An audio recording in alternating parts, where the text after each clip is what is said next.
Wali Kota Solo, Gibran Rakabuming Raka menjawab ledekan adiknya, Kaesang Pangarep tentang tanggung jawab wali kota yang tak sepadan dengan gaji yang diterima. Gibran mengakui pendapatannya sebagai wali kota Solo jauh lebih kecil dibanding saat masih menjadi pengusaha.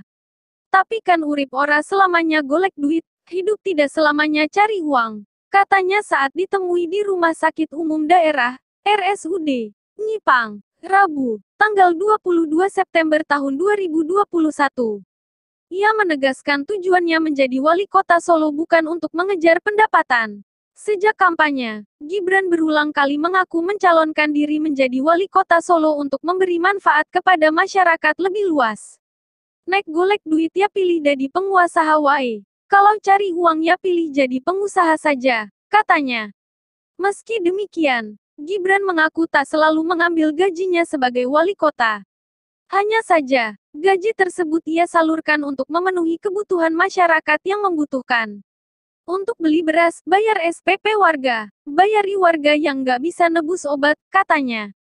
Tak jarang, Gibran harus merogoh kocek pribadi untuk memenuhi kebutuhan warga tersebut. Kadang-kadang malah tombok, "Yora popo, nggak apa-apa." Sekali lagi, kembali lagi ke tadi, saya di sini bukan untuk cari duit, katanya. Hanya saja, ia enggan menyebutkan jumlah uang pribadinya yang dikeluarkan untuk keperluan tersebut. Namanya tombok yang nggak usah dipikir. Yang penting warganya sehat, isu berobat, isu sekolah. Bisa berobat, bisa sekolah, katanya. Sebelumnya, Kaesang meledek Gibran yang menjadi wali kota Solo dengan menyebut gajinya jauh lebih kecil dibanding menjadi pengusaha. Sementara wali kota Solo harus bertanggung jawab kepada ratusan ribu warganya. Ia juga meledek Gibran yang sempat terinfeksi COVID-19 karena harus menemui banyak orang selama bertugas.